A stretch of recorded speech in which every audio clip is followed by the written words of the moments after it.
Price Lord. இந்த காலை நேரத்திலே உங்களை பார்ப்பதிலே மிகுந்த மகிழ்ச்சி அடைகிறேன்.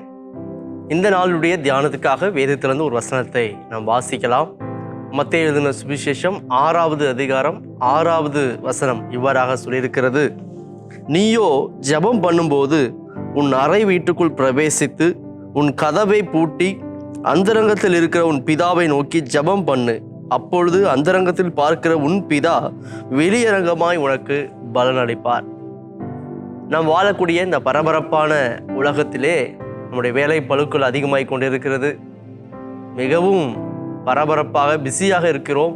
ஆனால் இதன் நடுவிலையும் தேவனை நோக்கி அமர்ந்திருக்க காத்திருக்கக்கூடிய அந்த பழக்கம் நமக்கு இருக்க வேண்டும். அது மிக மிக முக்கியமான ஒன்றாக இருக்கிறது. தனி ஜெபம், தேவ சமூகத்தை தனியாக அமர்ந்து நம்முடைய வீட்டுக்குள் வேதத்தில் இப்பொழுது நம்ம வாசித்த வேத வார்த்தையின்படி அறை வீட்டுக்குள் பிரவேசித்து கதவை மூடி தனியாக தேவனோடு அமர்ந்து ஜெபிக்கக்கூடிய பழக்கமே நமக்கு மிகுந்த ஆசீர்வாதத்தையும் அதே நேரத்திலே இப்பொழுது நம்ம வாழ்கிற வாழ்க்கைக்கு தேவையான நல்ல ஞானத்தையும் பலனையும் தரக்கூடியதாக இருக்கிறது. இந்த தனி ஜெபம் நம்முடைய வாழ்க்கை இல்லாமல் போகும்போது அல்லது குறைந்து போகும்போது நம்ம அநேக பிரச்சனைகளை சந்திப்பதற்கு அதை மேற்கொள்வதற்கு மிகுந்த சிரமப்படுகிறோம். எனவே தேவனுடைய பலனை பெற்றுக்கொள்வதற்கு தனி ஜெபம் என்பது மிகுந்த அத்தியாவசியமானதாக இருக்கிறது என்பதை உணர்ந்து ஒவ்வொரு நாளும் இந்த ஜெபத்தில் வளர்வதற்கு நாம் முயற்சி செய்வோம். அப்பொழுது தேவன் தம்முடைய ஆசீர்வாதங்களை நிறைவாய் தருவதற்கு அது மிகுந்த உதவியாக இருக்கும். ஒரு முறை ஒரு போதகர் ஒருவர் வெளி தேசத்திற்கு ஊழியம் செய்வதற்காக சென்றிருந்தார். சென்றிருந்த சமயத்தில் அது பல ஆண்டுகளுக்கு முன்பதாக நடந்த சம்பவம். அப்பொழுதெல்லாம் இப்போது நம்ம வைத்திருக்கிறது போல ஸ்மார்ட் ஃபோன் அப்படிலாம் கிடையாது, அந்த டெக்னாலஜி கிடையாது. அதனால் அந்த நாட்களில் இதில் இந்த வீடியோ பார்க்க நிறைய பேருக்கு தெரிந்திருக்கும். அந்த நாட்களில் ஃபோன் பேச வேண்டும் என்று சொன்னால் ஆங்காங்கே டெலிஃபோன் பூத் என்று சொல்லி இருக்கும். சின்ன சின்ன அறை போல் இருக்கும். அதுக்குள்ளே சென்று நம்ம அந்த ஃபோனை எடுத்து அந்த டயல் பண்ணி பேச வேண்டியிருக்கும். அப்படிப்பட்ட ஒரு டெலிஃபோன் பூத்திற்கு அவர் செல்ல வேண்டியது. முக்கியமான ஒரு நபரோடு அவர் தொலைபேசியில் பேசி சில காரியங்களை சில தகவல்களை பெற வேண்டியிருந்தது. எனவே தன்னுடைய டைரியில் எழுதப்பட்ட அந்த நம்பரை எடுத்துக்கொண்டு அந்த டெலிஃபோன் பூத்திற்குள்ளே சென்றார். டெலிஃபோன் பூத்துக்குள்ளே செல்லும்போது அது இரவு நேரமானபடினால், கொஞ்சம் மாலை நேரமானபடினால் கொஞ்சம் இருட்டாக இருந்தது.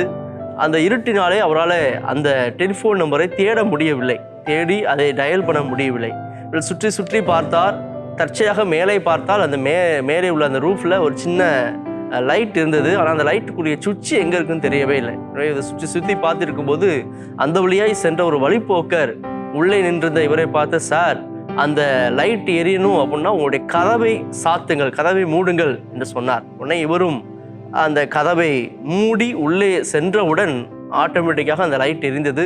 அந்த வெளிச்சத்திலே தன்னுடைய டைரியில் அந்த நம்பரை பார்த்து டயல் பண்ணி யாருக்கு பேசணுமோ அவர்கிட்ட பேசி அந்த தகவலை பெற்றுக்கொண்டார்.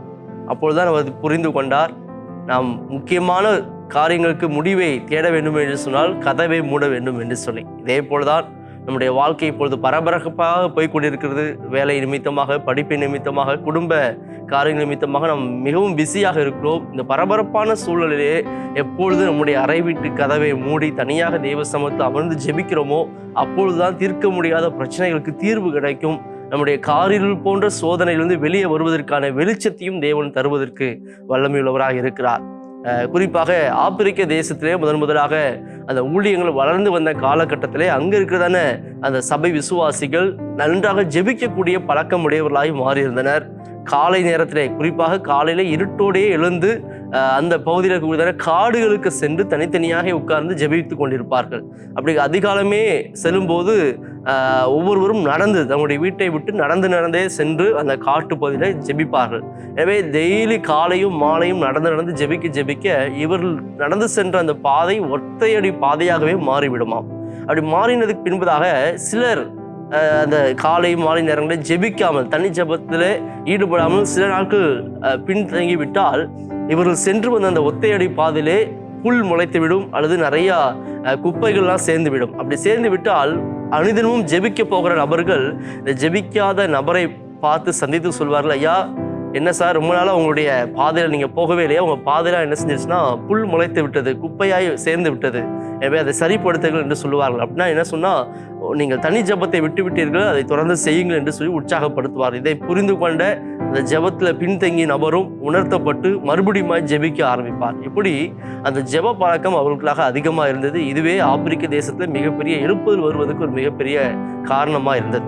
இயேசு கிறிஸ்துவும் தன் உயிரோடு வாழ்ந்த காலகட்டத்திலே எவ்வளவு ஊழியங்களை செய்தாலும், எவ்வளவு தூரத்துக்கு பிரயாணப்பட்டு மக்களை சந்தித்தாலும், தேவனோடு உறவு கொள்ளக்கூடிய அதுக்கு அவர் எந்த விதமான சாக்கு போக்கும் சொல்லாமல் அதிகாலையிலே இருட்டோடு எழுந்து சில நேரங்களில் இரவு முழுவதும் தனித்திருந்து ஜெபம் பண்ணினார். அதன் மூலமாய் தேவ பலனை பெற்றுக்கொண்டு ஊழியங்களை செய்தால் அந்த ஊழியம் வல்லமை உள்ளதாக இருந்தது. எனவே உங்களுடைய வாழ்க்கையும் சிறப்பானதாக, உங்களுடைய வேலையும் சிறப்பானதாக இருக்க வேண்டுமா? தனி ஜெபத்திற்கு முக்கியத்துவம் கொடுங்கள்.